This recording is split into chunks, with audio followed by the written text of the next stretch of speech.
ರೇಣುಕಮ್ಮ ರೇಣುಕಮ್ಮ ರೇಣುಕಮ್ಮ ರೇಣುಕಮ್ಮ ರೇಣುಕಮ್ಮ ರೇಣುಕಮ್ಮ ನಿಂತ್ಕೊಳ್ಳಿ. ನೀವ್ಯಾಕೆ ಬರೋಕ್ ಹೋದ್ರಿ? ಯಾಕೆ ನನ್ನ ಮಗಳ ಮನೆಗೆ ನಾನು ಬರಬಾರ್ದ? ಮಗಳು ಇಲ್ಲ, ಯಾರು ಇಲ್ಲ. ಈ ಮನೆಯೊಳಗೆ ನಿಮ್ಗೆ ಪ್ರವೇಶ ಇಲ್ಲ. ಹೊರಡಿ ಇಲ್ಲಿಂದ. ನೀವು ಯಾರನ್ನ ಕೇಳಿ ನಿಮ್ ಮಗನಿಗೆ ಎರಡನೇ ಮದುವೆ ಮಾಡಿದ್ರಿ? ಹೇಳು ರೇಣುಕಮ್ಮ. ದೊಡ್ಡ ಮನೆತನ, ಗೌರವಸ್ಥರು ಕುಟುಂಬ ಅಂತ ಮಗಳು ಕೊಟ್ರೆ ಈಗ ಮಾಡೋದು. ಕರೀರಿ ನಿಮ್ ಮಗನ್ನ, ಆ ಹುಡುಗಿನೂ ಕರೀರಿ. ಯಾಕೆ ಬಂದೆ ಈ ಮನೆಗೆ ಅಂತ ಅವಳು ಕೇಳ್ತೀನಿ. ಈ ಮನೆಯಲ್ಲಿ ನನ್ನ ಮಗಳಿರ್ಬೇಕಾ, ಅದ್ ಯಾವಳ ಕರ್ಕೊಂಡ್ಬಂದು ಇಟ್ಕೊಂಡಿದ್ದೀರಲ್ಲ ಅವಳಿರ್ಬೇಕಾ? ಅವಳಿರ್ಬೇಕು ಅಂತ ತಾನೇ ಕರ್ಕೊಂಬಂದಿರೋದು. ಅದ್ರಲ್ಲಿ ಅನುಮಾನ ಯಾಕೆ? ಪುಟ್ಟಣ್ಣ, ಅವ್ರನ್ನ ಕಳಿಸು, ನನಗೆ ಬೇರೆ ಕೆಲಸ ಇದೆ. ಅದೇಗೌಡ್ರೆ ಹೊರಡಿ. ಇನ್ನೊಬ್ರು ಮನೆಗೆ ಬಂದು ಕಿರ್ಚಾಡೋದು ಅಷ್ಟು ಚೆನ್ನಾಗಿ ಕಾಣೋದು. ಹೋಗಲ್ಲ, ಯಾವ ಕಾರಣಕ್ಕೂ ಹೋಗಲ್ಲ. ಅದೇನಾಗುತ್ತೋ ಆಗ್ಲಿ, ನಾನು ನೋಡೇ ಬಿಡ್ತೀನಿ. ಏನು ಮಾಡ್ಬೇಡಿ ಬಾಬಾ, ನಾನು ಅವ್ರನ್ನ ಕಳಿಸ್ತೀನಿ. ಬರೀ ಕಳಿಸೋದು ಅಷ್ಟೇ ಅಲ್ಲ, ಇನ್ನು ಮೇಲೆ ಈ ಮನೆಗೆ ಕಾಲಿಡಬಾರ್ದು ಅಂತ ಹೇಳಿ ಕಳಿಸ್ತೀನಿ.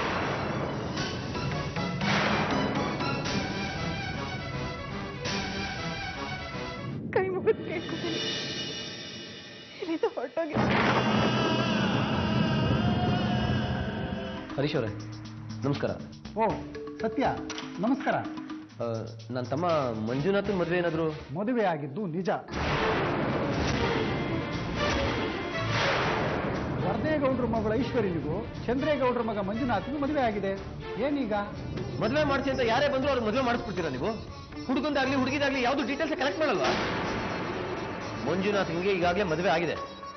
ಮೊದಲನೇ ಹೆಂಡತಿ ಇನ್ನು ಬದುಕಿದ್ದಾಳೆ, ಜೊತೆನೇ ಇದ್ದಾಳೆ. ಹೀಗಿರುವಾಗ ಹೇಗ್ರಿ ಮದುವೆ ಮಾಡಿದ್ರಿ ನೀವು ಅವನಿಗೆ? ನೋಡಿ ಸತ್ಯ, ಮೊದಲೇ ಅಬ್ಜೆಕ್ಷನ್ ಮಾಡಿದ್ರೆ ಏನಾದ್ರೂ ಮಾಡಬಹುದಾಯಿತು. ಈಗೆಲ್ಲ ಮುಗಿದೋಗಿದೆ, ಏನೂ ಮಾಡೋದಕ್ಕಾಗಲ್ಲ. ನೋಡಿ, ಅಫಿಡವಿಟ್ ಕೊಟ್ಟಿದ್ದಾರೆ, ನೀವಿನ್ ಕೋರ್ಟ್ಗೆ ಹೋಗ್ಬೋದಷ್ಟೇ. ನಮ್ಮ ಹತ್ರ ಮಾತಾಡಿ ಏನೂ ಪ್ರಯೋಜನ ಇಲ್ಲ.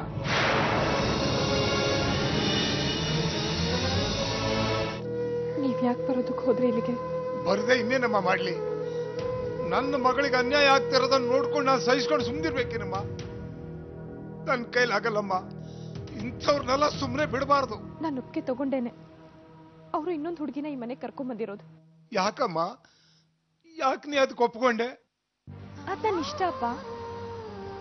ನನಗೆ ಇದರಿಂದ ತೊಂದರೆ ಆಗ್ತಿಲ್ಲ ಅಂದ್ಮೇಲೆ ಬೇರೆ ಯಾರಾದ್ರೂ ಯಾಕೆ ಇದಕ್ಕೆ ಅಡ್ಡಿಪಡಿಸ್ಬೇಕು? ನಾನು ಹೇಗೋ ಬದುಕ್ತೀನಿ, ಏನೋ ಮಾಡ್ತೀನಿ.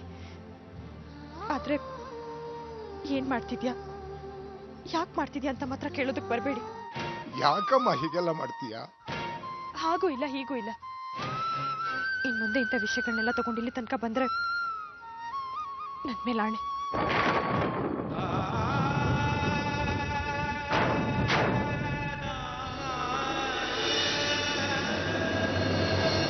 ಯಾಕಪ್ಪ ಹೀಗೆಲ್ಲ ಮಾಡ್ತೀರಾ ಅಂತ ಕೇಳಿದ್ದಕ್ಕೆ ಆ ಪುಟ್ಟಣ್ಣ ನಾನು ಹೊಡೆಯೋದಕ್ಕೆ ಬಂದ. ರೇಣುಕಾ ಬಾಯಿ ಬಂದಂಗೆ ಮಾತಾಡಿದ್ರು. ನನಗೆ ದಿಕ್ಕು ತಿಳಿಲ್ಲ ಅಂತ ಏನ್ ಮಾಡ್ಬೇಕು ಅಂತ ಗೊತ್ತಾಗಲಾರ್ದೆ ವಾಪಸ್ ಬಂದ್ಬಿಟ್ಟಿದ್ದೀನಿ. ಪೊಲೀಸ್ ಸ್ಟೇಷನ್ಗೆ ಹೋಗಿ ಒಂದು ಕಂಪ್ಲೇಂಟ್ ಕೊಟ್ರೆ ಸಾಕು, ಅವ್ರನ್ನ ಒದ್ದು ಒಳಗಾಗ್ತಾರೆ. ಮೊದಲ ಕೆಲಸ ಮಾಡ್ತೀನಿ. ಅದಕ್ಕೆ ಕಾಂತಿ ಒಪ್ಪಬೇಕಲ್ಲಪ್ಪ. ಪೊಲೀಸರು ಮುಂದೆ ನನಗೂ ಮಂಜುನಾಥನಿಗೂ ಮದುವೆನೇ ಆಗಿಲ್ಲ ಅಂತ ಅವಳು ಹೇಳಿದ್ರೆ, ಮಾವ ಅವಳು ಯಾಕೆ ಹಾಗೆ ಹೇಳ್ತಾಳೆ? ನಾನು ತೀರ್ಮಾನ ಮಾಡಬೇಕು ಅಂತ ಹೋದ್ರೆ ಇದಕ್ಕೂ ನಿಮಗೂ ಏನೂ ಸಂಬಂಧ ಇಲ್ಲ, ಹೊರಟು ಹೋಗಿ ಅಪ್ಪ ಅಂತ ಹೇಳ್ಬಿಟ್ಲು. ಕಾಂತಿ ಹೀಗೆ ಮಾಡ್ತಾಳೆ ಅಂತ ನಾನು ಅನ್ಕೊಂಡೇ ಇರಲಿಲ್ಲ. ಏನ್ ನಡೀತಿದ್ಯೋ ಏನೋ, ನನ್ಗಂತೂ ಒಂದು ಅರ್ಥ ಆಗ್ತಾ ಇಲ್ಲ. ನಾನು ಹೇಳೋದು ಹೇಳಿದ್ದೀನಿ. ಇನ್ನು ನೀವು ಏನು ಬೇಕಾದರೂ ಮಾಡ್ಕೊಳ್ಳಿ, ನನ್ಗೇನು ಕೇಳಕ್ಕೆ ಬರಬೇಡಿ. ನನಗೆ ಇರೋದು ಒಬ್ಬನೇ ಮಗ ಅಂತ ಅನ್ಕೋತೀನಿ.